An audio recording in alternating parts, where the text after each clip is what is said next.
পৃথিবীর মানুষ আল্লাহকে প্রশ্ন করবে তুমি কোথায় আছো। রব্বুল আলামিন প্রশ্ন করার আগে জবাব দিয়ে দিয়েছেন আর রাহমানু আলাল আরশি ইস্তাওয়া।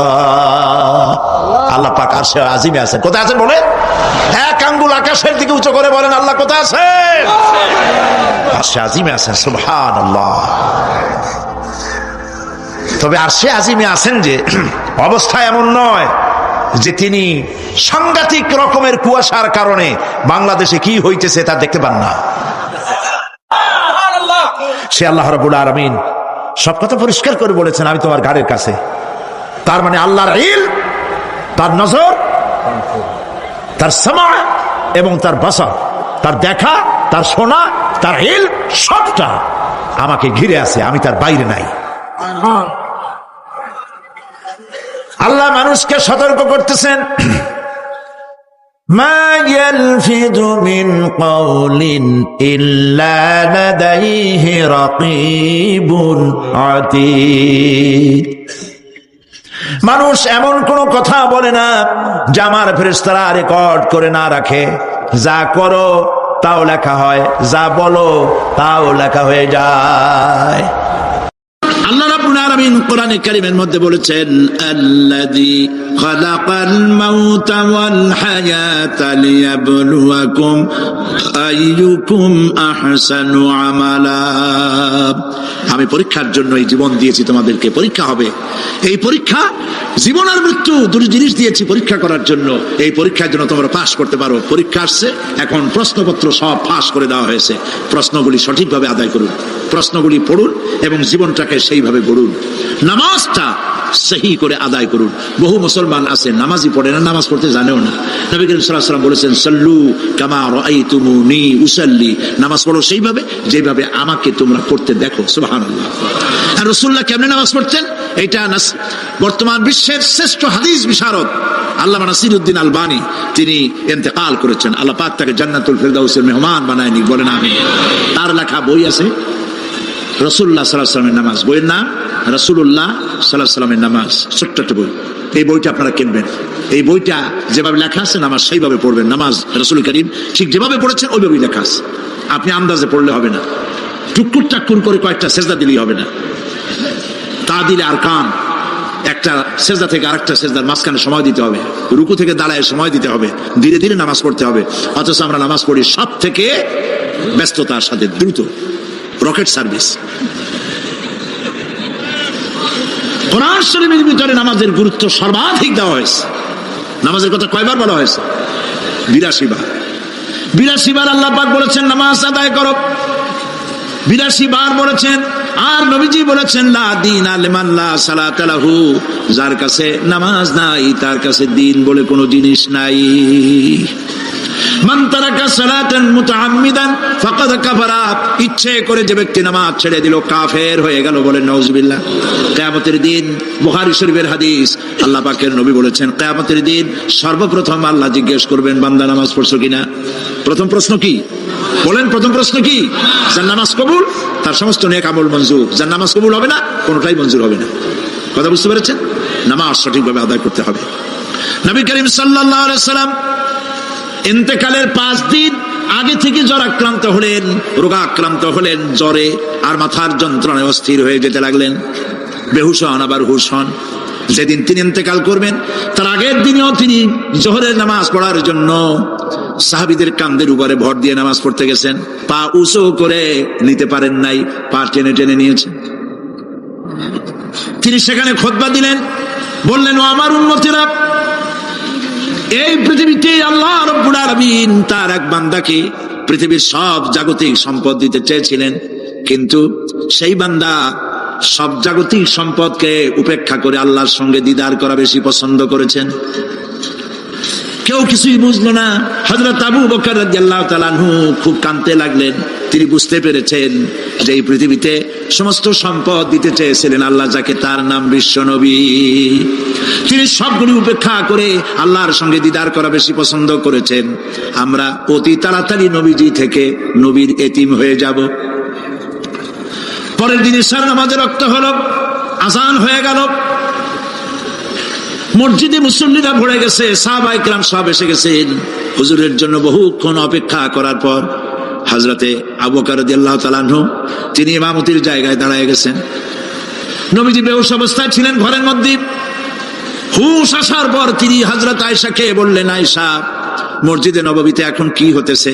তিনি বললেন, নামাজ হচ্ছে। লোকেরা আপনার অপেক্ষা করেছে, কিন্তু আপনাকে না পাইয়া, দীর্ঘক্ষণ অপেক্ষা করার পর আপনাকে না পেয়ে আমার বাবার ইমামতিতে তারা নামাজ পড়তেছে, কিন্তু মুসল্লিদের মধ্যে কান্নার রোল পড়ে গিয়েছে। তাদের ধারণা হয়েছে নবীজির জায়নামাজে যখন হযরত আবু বকর দাঁড়ায় গেছে, নবীজির পিছনে নামাজ পড়া আর আমাদের কিসমতে হবে না। নবীজি বলছেন, আয়েশা রে, মসজিদে নববীর দিকের দরজাটা খুলে দাও, আমি নামাজের দৃশ্য দেখতে চাই। দরজা খুলে দেওয়া হলো।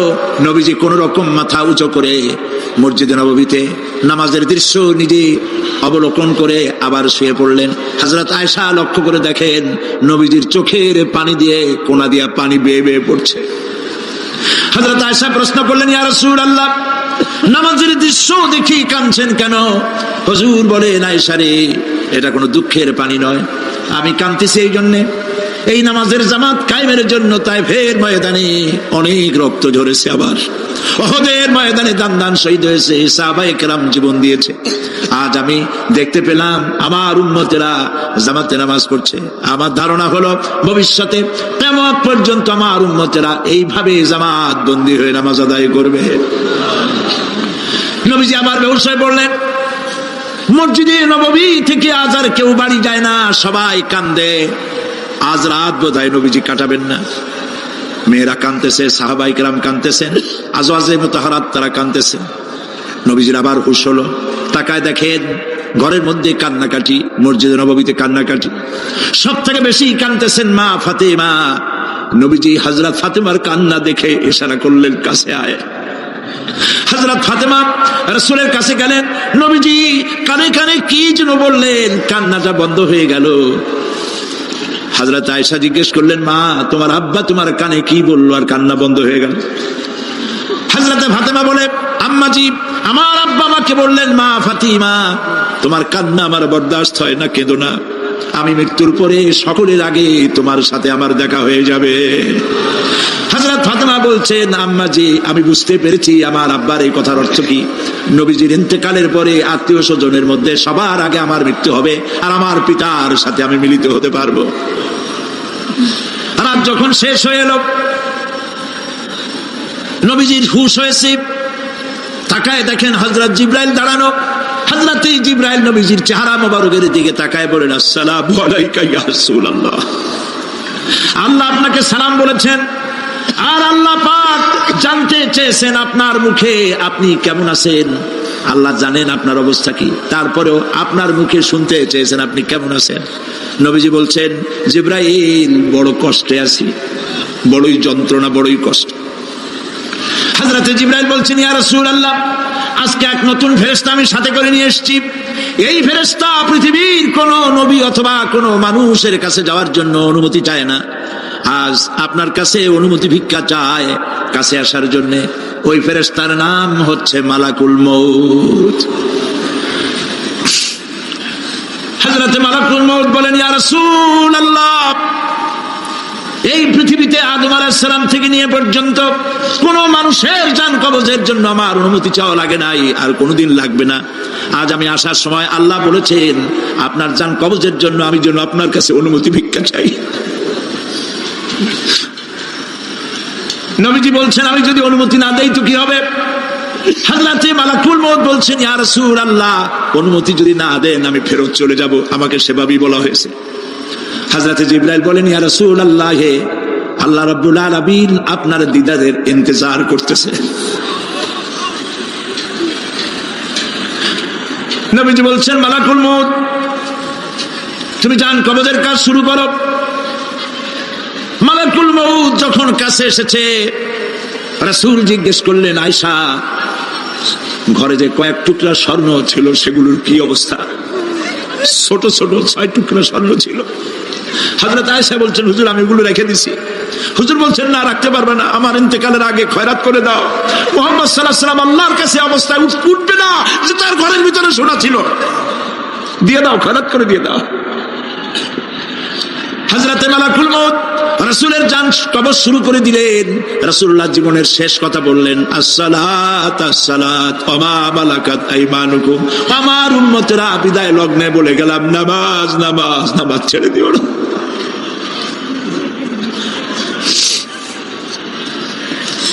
প্রিয় ভাইরা,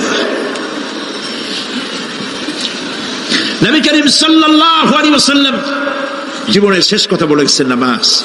সেই নামাজে আমাদের যত সব অবহেলা, স্ত্রীকে নামাজ পড়ান, বউকে নামাজ পড়ান, ছেলে মেয়েকে নামাজ পড়ান।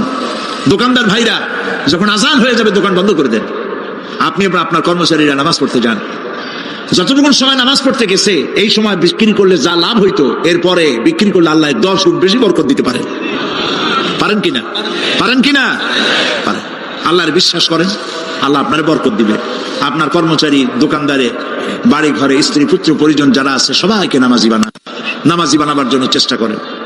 নামাজ রোজা ইত্যাদি করুন। মিথ্যা বলবেন না, ওজনে কম দিবেন না, খাদ্যে ভেজাল দিবেন না, ঘুষ খাবেন না, ঘুষ দিবেন না, মানুষের উপর অত্যাচার করবেন না, কাউকে কষ্ট দিবেন না, মানুষ যেন আপনার ব্যবহারে কষ্ট না পায়। আল্লাহ পাক বলেছেন, ওয়াকুলু লিন্নাসি হুসনা, মানুষের সাথে সুন্দর সুন্দর কথা কও। নবী করিম সাল্লাল্লাহু আলাইহি ওয়াসাল্লাম বলেছেন, মানুষের সাথে যদি হাসি মুখে কথা বলো একটা সদকা দেওয়ার সমান সওয়াব হয়ে যাবে। মানুষকে ভালোবাসো, গরিবদের ভালোবাসো, তাদের অর্থ করি দাও, পয়সা করি দাও, তোমার যা আছে দিতে থাকো।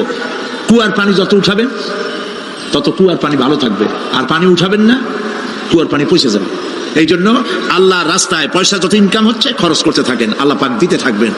আল্লাহ পাক বলেছেন যে সদকার মালকে আল্লাহ বৃদ্ধি করে দেন, আর দান সদকা যারা করে না, যাকাত দেয় না, তাদের মালকে আল্লাহ ধ্বংস করে দেন, হালাক করে দেন। এগুলোর দাম নাই, অশান্তি বাড়বে, বউ কথা শুনবে না, সন্তানাদি কথা শুনবে না, মামলা মোকদ্দমা, অশান্তি আর অশান্তি। আর আল্লাহর পথে থাকুন, আল্লাহ শান্তি বাড়ায় দেবেন। আমরা বলি আমিন। প্রিয় ভাই সব, আমি কিছু আলোচনা আজকে আল্লাহ পাক যা করাইছেন এগুলি যেন আল্লাহ আমারে আমল করার তৌফিক দেন। আমি মাঝে মধ্যে ভয় পাই, একদিন তো এই খবর নিশ্চয়ই হবে যে সাইদি বিদায় হয়ে গেছে। সেদিন খালি হাতে যেন আল্লাহর কাছে না যাই, আমি যেন আসামি না হই যে আমি যা বলছি মানুষকে 40 বছর একটানা যা বললাম আমি নিজে আমল করতে পারি নাই। এরকম ভিক্ষুক যেন আমি না হই, আমি যা মানুষকে বলেছি আমি যেন তা আমল করতে পারি। আমি আপনাদের কাছে দোয়া চাই। আমরা কেউ বাঁচবো না, এই যে দেখা হলো আবার দেখা নাও হইতে পারে। সেই জন্য আমরা আমাদের জীবনকে যেন তৈরি করি। আপনারা কোরআন শরীফ পড়ুন, দিন শিখুন, ঈমান শিখুন, ভালো থাকুন, ভালো হয়ে চলুন। আল্লাহ রাব্বুল আলামিন পরীক্ষার জন্য আমাদেরকে এই ময়দানে ছেড়ে দিয়েছেন। প্রশ্ন কি হবে আল্লাহ সব বলে দিয়েছেন। প্রশ্ন কি হবে? তোমার যৌবন, এ ব্যাপারে প্রশ্ন করা হবে। কোন পথে ইনকাম করেছো প্রশ্ন করা হবে। কোন পথে খরচ করেছো প্রশ্ন করা হবে। দ্বীনের ইলম যতটুকু হাসিল করেছিলে তার কতটুকু নিজে পালন করেছো, আর দ্বীনের দাওয়াত কতটুকু মানুষের কাছে পৌঁছায়ছো, প্রত্যেকটি ব্যাপারে কিয়ামতে আল্লাহর কাছে জবাব দিতে হবে। এই জন্য কবি বলছেন, আমল সে জিন্দেগি বনতি হ্যায় ये जन्नत भी व जहन्नम भी ये खाकी अपनी फितरत है ना नारी ना नूरी। মানুষের জীবন আমল দিয়ে গঠন হয়, আমল দিয়ে জীবন গড়ে, নইলে এই মাটির তৈরি দেহ জান্নাত আর জাহান্নামের কিছু দিয়ে তৈরি হয় নাই। আপনি ইচ্ছে করলে দেহটাকে জাহান্নামের জন্য উপযোগী করতে পারেন, ইচ্ছে করলে এই দেহটাকে জান্নাতের জন্য উপযোগী করতে পারেন। এটি আপনার ইখতিয়ারে আল্লাহ দিয়েছেন, আপনাকে বাধ্য করা হয় নাই যে সেজদা না দিলে ফেরেশতা এসে ঘাড়ের উপরে পিটাবে, সুদ ঘুষ সেনা করলে পরে ঠ্যাং পিটায় ভেঙে দেওয়া হবে না। আপনি বাধ্য নন, আপনি সম্মানিত জীব, আল্লাহ সম্মানিত প্রাণী আল্লাহ পাকের। সেই জন্য মানুষকে বাধ্য করা হয় নাই। অটোনোমাস বডি, অটোনমি দেওয়া হয়েছে, আপনাকে স্বাধিকার দেওয়া হয়েছে। চন্দ্র সূর্যের ব্যাপারে স্বাধিকার দেওয়া হয় নাই। রাত এখন 7:35, সূর্যের বাপেরও ক্ষমতা নাই বাংলাদেশে এখন উকি মারে, ঠিক কিনা? সে এখন আমেরিকায় রোদ দিচ্ছে, তাপ দিচ্ছে আমেরিকায়। ওকে নির্ধারণ করা হয়েছে যেভাবে সেইভাবেই করতে হবে। পানি বলেন, পাহাড় বলেন, পাখি বলেন, চন্দ্র বলেন, গ্রহ বলেন, নক্ষত্র বলেন, সব জিনিস বাই হুক অ্যান্ড ক্রুক আল্লাহর হুকুম মানতে বাধ্য। কোরআনে কারীমে আল্লাহ পাক বলেছেন, আফা গায়রা দীনিল্লাহি ইয়াবগুন ওয়া লাহু আসলামা মান ফিস সামাওয়াতি ওয়াল আরদি তাওআন ওয়া কারহা। আল্লাহর দেওয়া জীবন ব্যবস্থা ছেড়ে দিয়ে তোমরা কি অন্য কোন মতবাদ তালাশ করো? ওয়া লাহু আসলামা মান ফিস সামাওয়াতি ওয়াল আরদ, অথচ আকাশে যা আছে জমিনে যা আছে সব আনুগত্যের মস্তক আমার সামনে অবনত করে দিয়েছে। সুবহানাল্লাহ। মানুষকে আল্লাহ পাক ইখতিয়ার দিয়েছেন, ইচ্ছে করলে মাহফিলে আসতে পারেন, ইচ্ছে করলে সিনেমায় ঢুকতে পারবেন, অসুবিধা নেই। অসুবিধার জন্য কিয়ামত, ওখানে হিসাব হবে। এখানে আপনি সূর্য চন্দ্র ফেরেশতারও কোনো মাজাল নাই, কোনো ইখতিয়ার নাই আল্লাহর হুকুমের বাইরে কিছু করে। আল্লাহ যা করতে বলেছেন তাই করতে হবে, এর বাইরে এক চুলও নড়তে পারবে না। কিন্তু মানুষেরা করতে পারবে। মানুষ ইচ্ছে করলে নামাজ রোজা ছাড়তে পারে, ইচ্ছে করলে আল্লাহর অমান্য করতে পারে। এটা তার বিচারের জায়গা না, এটা হলো পরীক্ষার জায়গা। এটা কিসের জায়গা? পরীক্ষার জায়গা।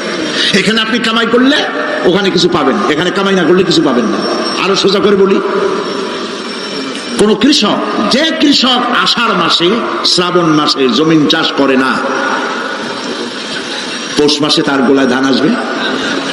কথা বোঝেন নাকি বোঝেন না? পৌষ মাসে গোলায় ধান আসবে? কোনো পাগলও বলবে না যে তুমি তো চাষই করো নাই, তুমি জমিনে, তোমার জমিনের ফসল তোমার ঘরে আসবে কেন? কাজী এই দুনিয়ায় পরীক্ষা দিলে এখানে রেজাল্ট হয়, এখানে গাছ লাগাইলে এখানে ফল দেয়। কিন্তু মানুষের জন্য আল্লাহ পাক যে আমল তৈরি করেছেন, পরীক্ষা নেবেন, সেই পরীক্ষার রেজাল্ট এখানে হবে না। পরীক্ষার রেজাল্ট আউট হবে কোথায়? আখিরাতে। বলেন সবাই কোথায় হবে? পরীক্ষার রেজাল্ট আউট হবে কোথায়? আখিরাতে। এখানে আপনি যা কামাই করবেন এখানে রিটার্ন দেওয়া হবে না। এখানে যা কামাই করবেন সমস্ত কামাই 700 গুণ বর্ধিত আকারে কিয়ামতে আল্লাহ আপনার হাতে ধরাই দিবেন।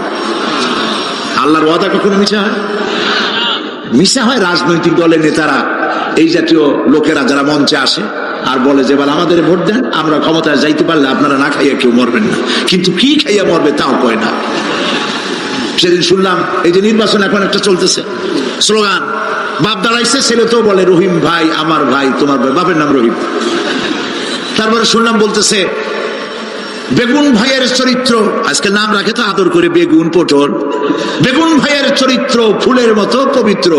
আমি আরেকজনের পাশে থেকে কইল যে নামাজ পড়ে না একক, তো এমনই ফুলের মতো চরিত্র। তো দুনিয়ার ময়দানে আপনি যা কামাই করবেন এখানে রেজাল্ট আউট হবে, এখানে আপনি পাবেন ফল, এখানে পাবেন। যা করবেন এখানে গাছ লাগাবেন, ফল লাগাবেন, এখানে পাবেন। আর আল্লাহর জন্য যেটা করবেন সেটার ফল, সেটার রেজাল্ট কিয়ামতে বাইরে হবে। সুবহানাল্লাহ। এখানে পরীক্ষা দিয়ে যদি কেউ ফেল করে, ম্যাট্রিক পরীক্ষা দিয়ে ফেল করেছে, ফাজেল পরীক্ষা দিয়ে ফেল করেছে, আবার পরীক্ষা দিয়ে পাস করার সুযোগ আছে, আবারও ফেল করেছে, আবারও পরীক্ষা দিয়ে পাস করার সুযোগ আছে।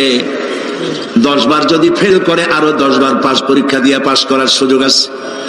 কিন্তু কিয়ামতের দিন আল্লাহ রাব্বুল আলামিনের জীবনের পরীক্ষায় কোনো মানুষ যদি আল্লাহর আদালতে ফেল করে বসে একবার, দ্বিতীয়বার পরীক্ষা দেওয়ার আর কোনো সুযোগ নাই। এই পৃথিবীতে যদি কেউ নিম্ন আদালতে মামলায় হেরে যায়, জজ কোর্টে করবে, যদি হেরে যায় হাইকোর্টে করবে, হেরে গেলে আপিল করবে সুপ্রিম কোর্টে, সুপ্রিম কোর্টেও যদি হেরে যায় তাহলে প্রেসিডেন্টের কাছে আপিল করবে। সুযোগ আছে কয়েকবার। কিন্তু কিয়ামতের দিন জীবনের আদালতে কোনো মানুষ যদি একবার ফেল করে বসে, জীবনের মামলায় যদি একবার হেরে যায়, দ্বিতীয়বার আপিল করার আর কোনো জায়গা নাই। সেই আখিরাতে রেজাল্ট আউট হবে। আমরা সব মরে যাব, আমরা সব কি হব? সব মরে যাব। আল্লাহ পাক আমাদেরকে উঠাবেন আবার। মানুষকে কবরে রাখার সময় আমরা কি বলি? মিনহা খালাকনাকুম, জানেন না? পড়েন, মিনহা খালাকনাকুম ওয়া ফিহা নুঈদুকুম ওয়া মিনহা নুখরিজুকুম তারাতান উখরা।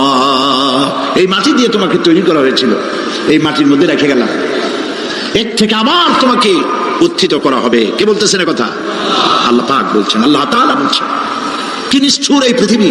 ভেবে দেখেছেন কি একবারও কি ভেবে দেখেছেন? এই পৃথিবী কত নিষ্ঠুর, এই সন্তান সন্ততি সব একটি মোহ, একটি মায়া, একটি মহব্বত, একটি প্রতারণা। যে বইয়ের জন্য হারাম ইনকাম করেছেন, যে সন্তানদের জন্য হারাম ইনকাম করেছেন, জান দিলেন, রক্ত দিলেন, জীবন দিলেন, সারা রাত কষ্ট করেছেন, দৌড়দৌড়ি করেছেন, যখন মরে গেলেন, যে বাচ্চাটা আপনি করে না নিলে কলিজা ঠান্ডা হয় না, সেই বাচ্চা বলবে, মাকে বলবে, মা বাপের লাশ যে রুমে আছে আমার সেখানে নিও না, আমার ভয় করে। ঠিক কিনা? স্ত্রীও আরো দু একজন লোক না হলে লাশের ঘরে থাকতে পারবে না, তারও ভয় করবে। থাকলে বড় জোর মা থাকতে পারে, বাপ থাকতে পারে। যাকে বিবাহ করার পর অনেক সন্তান আছে, মা বাপকে চোখে দেখতে পারে না, বউর কথা মতো মায়ের সাথে কথা বলা বন্ধ করে দেয়। হয়তো কুমিল্লা এরকম নাও থাকতে পারে, বউ তো নালিশ করছে, মায়ের সাথে কথা কয়। আবার বলে এই বুড়িটা মরে না কেন? নাউজুবিল্লাহ, নাউজুবিল্লাহ। বুড়িটারে মরার কথা বলতেছো তুমি?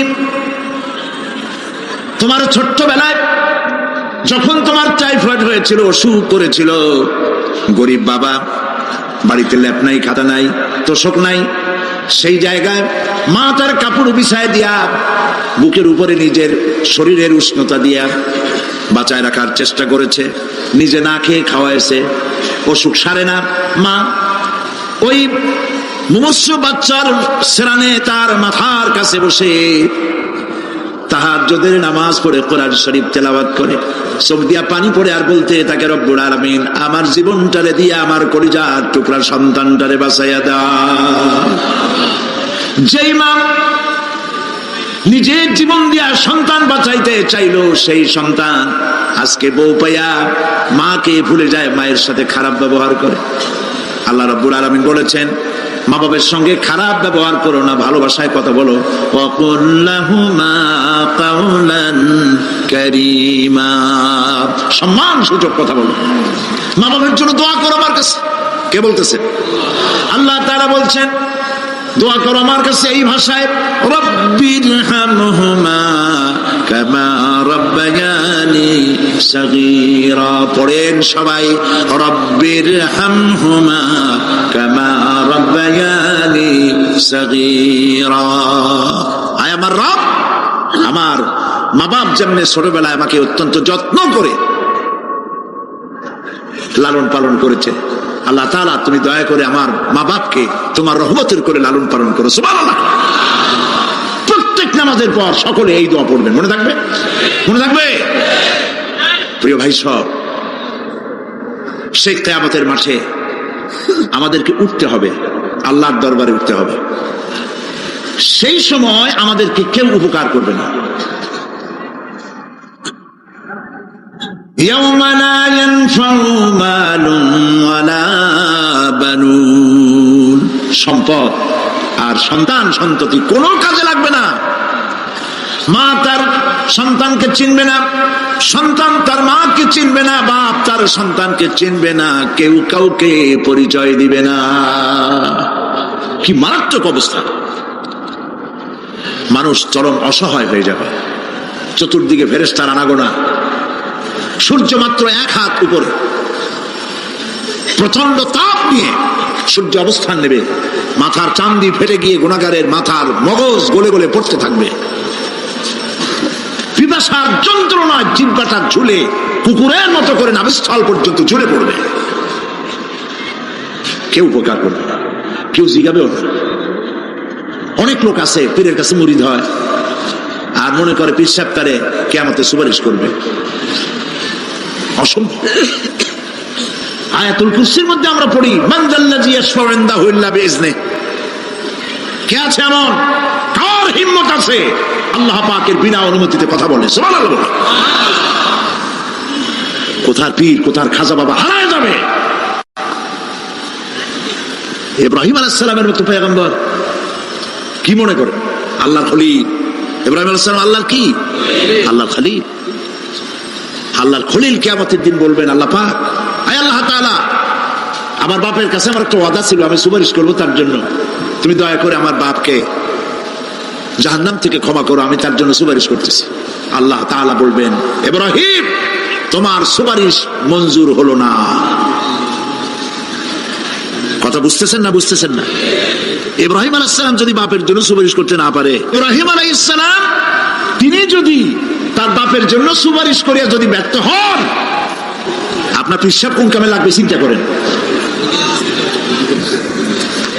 নবী করিম সাল্লাল্লাহু আলাইহি ওয়াসাল্লামকে প্রশ্ন করা হয়েছে, হে রাসূল, আপনার আব্বা আম্মার অবস্থা কি হবে? কথা কি শোনেন নাকি? আপনার আব্বা আম্মার অবস্থা কি হবে?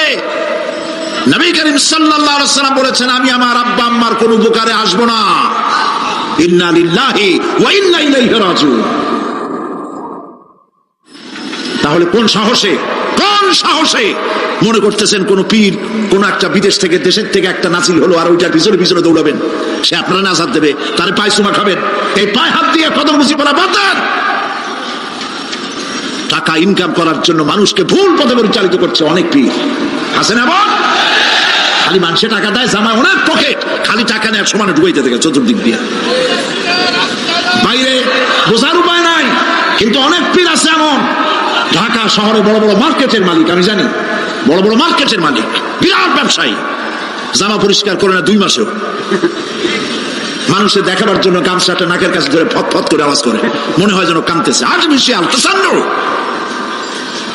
হাবিজাবি জিকির শিখায়, লা ইলাহা কতক্ষণ, ইল্লাল্লাহ কতক্ষণ, আল্লাহ আল্লাহ কতক্ষণ, কোথায় পাইছো? ইল্লাল্লাহ ইল্লাল্লাহ কিসের জিকির? ইল্লাল্লাহ মানে কি? আল্লাহ ছাড়া, আল্লাহ ছাড়া, আল্লাহ ছাড়া, আল্লাহ ছাড়া কি? কাজী রাসূলুল্লাহ যা করেন এগুলি বেদাত। এই সব পীরের পাশে যাবেন না, মনে থাকবে।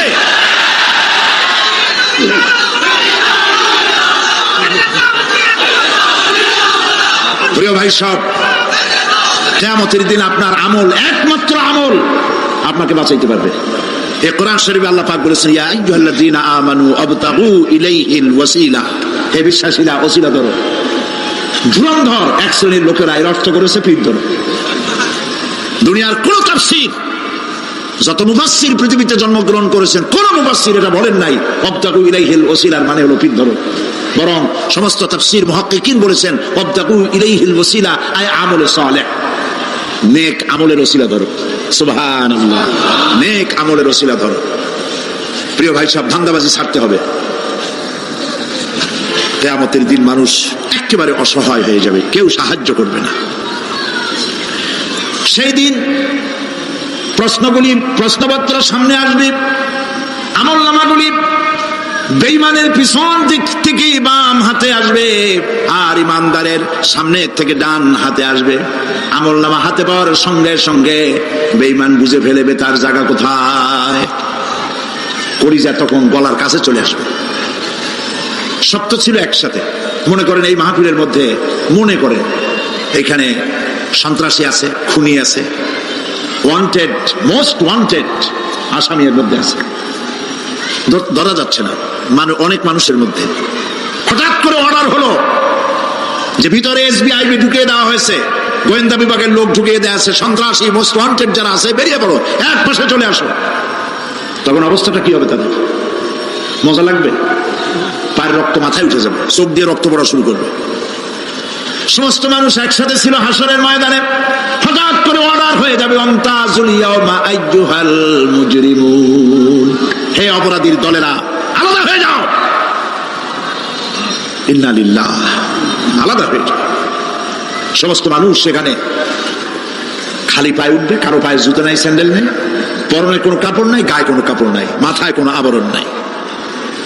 হযরত আয়েশা সিদ্দিকা রাদিয়াল্লাহু তাআলা আনহা, তিনি নবী করিম সাল্লাল্লাহু আলাইহি ওয়াসাল্লামের কাছে কিয়ামতের এই বর্ণনা শুনে কাঁদতেছিলেন আর বলতেছিলেন, হে আল্লাহর রাসূল, কিয়ামতে সকলকে ভাবে উঠতে হবে, এমনকি আমাকেও? হুজুর বললেন, প্রত্যেকটি মানুষকেই উলঙ্গিনী হয়ে উঠতে হবে। তিনি প্রশ্ন করলেন, তখন কি শরম হবে না? নবী করিম সাল্লাল্লাহু আলাইহি ওয়াসাল্লাম বলছেন, জাহান্নামের ভয়তে কেউ কারো দিকে তাকাবার সুযোগ পাবে না। সব উপরের দিকে তাকায় থাকবে আর বলবে, আল্লাহ আমারে বাঁচাও, আল্লাহ আমারে রক্ষা করো। সমস্ত নবী আদম আলাইহিস সালাম থেকে শুরু করে ঈসা আলাইহিস সালাম পর্যন্ত সব নবী বলবেন, নাফসি নাফসি, আল্লাহ আমারে বাঁচাও, আমাকে রক্ষা করো। কোথায় যাবে আপনার পিছাব? একমাত্র ব্যক্তি বিশ্বনবী মুহাম্মদুর রাসূলুল্লাহ সাল্লাল্লাহু। মানুষেরা হয়রান হয়ে যাবে, আদম আলাইহিস সালামের কাছে যাবে, আবাল বাশার আপনি প্রথম মানুষ, আমরা বিপদে শেষ হয়ে গেছি, 50,000 বছর দাঁড়ায় আছি। কয় বছর দাঁড়ায় থাকতে হবে? কোথায় আছে? এই কোরআন শরীফ 50,000 সানা মিম্মা তাউদ্দুন। এই পৃথিবীতে গণনা করলে 12 মাসে 1 বছর, 12 বছরে 1 যুগ, এরকম করে করে 50,000 বছর পৃথিবীতে গুনলে যত বড় লম্বা হয়, বিচারের দিনটা এত বড় লম্বা হবে। সবাই বলবে আদম আলাইহিস সালাম আমাদের জন্য একটু আল্লাহকে সুপারিশ করুন যেন তিনি আমাদের বিচারটা তাড়াতাড়ি করে দেন। তিনি বলবেন আমার পক্ষে সম্ভব নয়, আল্লাহর সামনে দাঁড়িয়ে কথা বলার আমার কোনো সাহস নাই, আমি পারবো না।